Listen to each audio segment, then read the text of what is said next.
Now we come to a certain bright morning in May, when something happened that changed and indeed electrified Mr. Hoppy's life. He was leaning over his balcony rail, watching Mrs. Silver serving Alfie his breakfast. "Here's the heart of lettuce for you, my lovely," she was saying, "and here's a slice of fresh tomato and a piece of crispy celery." Good morning, Mrs. Silver," Mr. Hoppy said. "Alfie's looking well this morning." "Isn't he gorgeous?" Mrs. Silver said, looking up and beaming at him.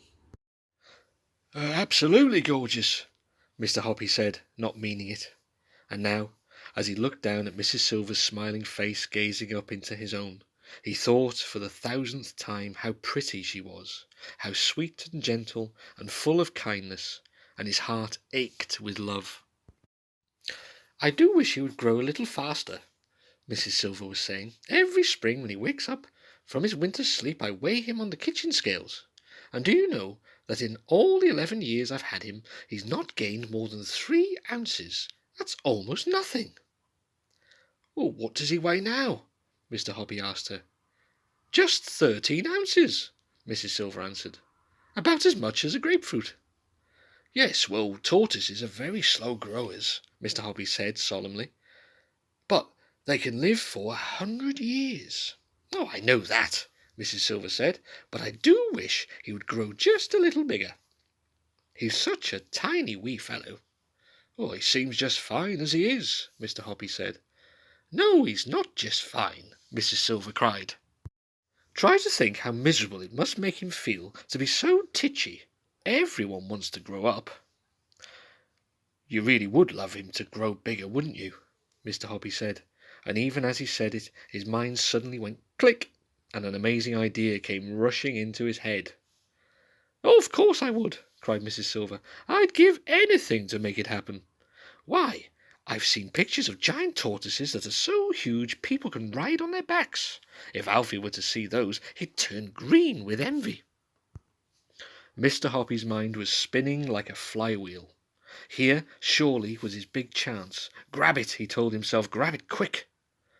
"Mrs. Silver," he said, "I do actually happen to know how to make tortoises grow faster, if that's really what you want." "You do?" she cried. "Oh, please tell me. I am feeding him the wrong things." "I worked in North Africa once," Mr. Hoppy said. "That's where all these tortoises in England came from. A Bedouin tribesman told me the secret." "Oh, tell me," cried Mrs. Silver. "I beg you to tell me, Mr. Hoppy. I'll be your slave for life." When he heard the words "your slave for life," a little shiver of excitement swept through Mr. Hoppy. "Wait there," he said. "I'll have to go in and write something down for you." In a couple of minutes Mr. Hoppy was back on the balcony with a sheet of paper in his hand. "I'm going to lower it to you on a bit of string," he said, "or it might blow away. Here it comes." Mrs. Silver caught the paper and held it up in front of her. This is what she read. "Esio trot, teg, regib, emoc no, Esio trot, warg, poo, fup, poo, tush, poo, gnurbs, poo, warb, poo, lose, poo, egrog, elzug, futs, plug, top no taff, Esio trot, top no taff, teg no, elbog, doof." "What does it mean?" she asked. "Is it another language?" "Oh, it's tortoise language," Mr. Hoppy said. "Tortoises are very backward creatures. Therefore, they can only understand words that are written backwards. That's obvious, isn't it?" "Well, I suppose so," Mrs. Silver said, bewildered. "Esio trot is simply tortoise spelt backwards," Mr. Hoppy said. "Look at it." "Ah, so it is," Mrs. Silver said. "The other words are spelt backwards too," Mr. Hoppy said.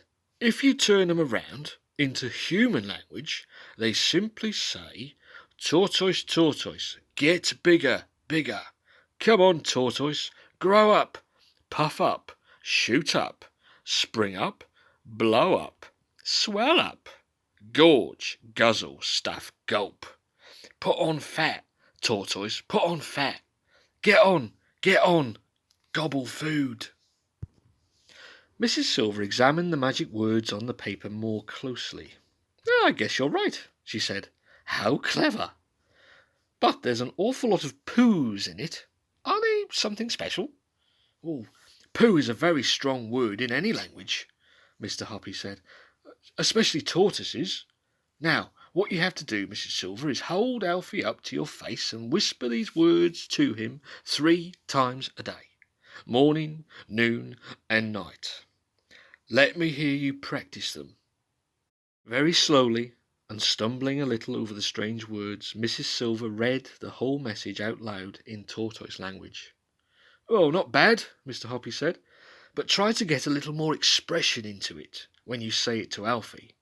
If you do it properly, I'll bet you anything you like that in a few months' time he'll be twice as big as he is now. I'll try it, Mrs. Silver said. I'll try anything, of course I will, but I can't believe it'll work.